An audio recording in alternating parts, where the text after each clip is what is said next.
Welcome back to our channel மாணவன் ஆசிரியர். இந்த விட நம்ம என்ன டேட் பார்க்க போகிறோம் அப்படின்னு வந்து பார்த்தீங்கன்னா, அரையாண்டு பொதுத் தேர்வு டிசம்பர் 2024 12th ஸ்டாண்டர்ட் காமர்ஸ்க்கான கவர்மெண்ட்டோட அஃபிஷியல் ஒரிஜினல் கொஸ்டின் பேப்பர் தான் பார்க்க போகிறோம்.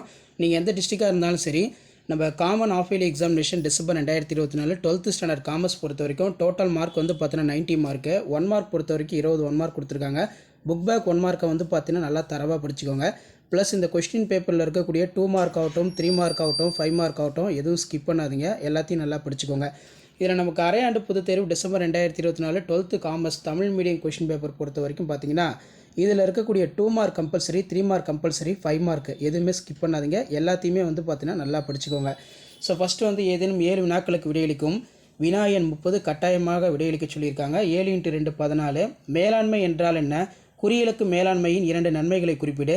நிதி சந்தை சிறுகுறிப்பு வரைக. பரஸ்பர நிதி என்றால் என்ன? செபியின் 2 நோக்கங்களை கூறு. நுண்ணறிவு பரிசோதனை என்றால் என்ன?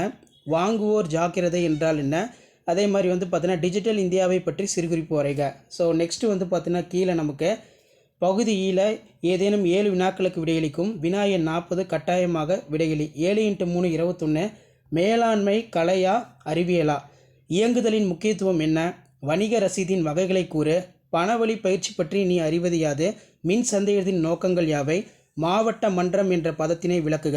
தாராளமயமாக்கல் என்றால் என்ன? மாற்றுச்சீற்று மற்றும் கடனுரிமைச் சீற்று வேறுபடுத்துக. நிறுவன செயலாளரின் பணிகளை கூறுக. ஸோ அதுக்கு கீழே வந்து பார்த்தீங்கன்னா நமக்கு 7 × 5 35. இதில் பார்த்தீங்கன்னா நமக்கு 5 மார்க்கு.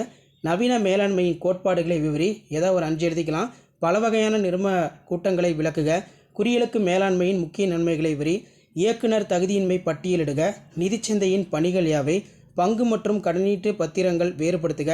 செபியின் அதிகாரங்களை விவரி. மகளிர் தொழில் முனைவோர் சந்திக்கும் பிரச்சனைகளை விவரி. ஆட்சேர்ப்பு வகையினை விவரி. விற்பனை ஒப்பத்தின் அடிப்படையில் கூறுகளை பற்றி விளக்குக. அதே மாதிரி சந்தையிடுகளின் பரிணாம வளர்ச்சி பற்றி விவரி. எல்பிஜியின் தாக்கத்தை விவரி. நுகர்வோர் எவ்வாறு சுரண்டப்படுகிறார்கள்? வியாபாரத்தின் நுண்ணிய சூழல் காரணிகளை விளக்குக.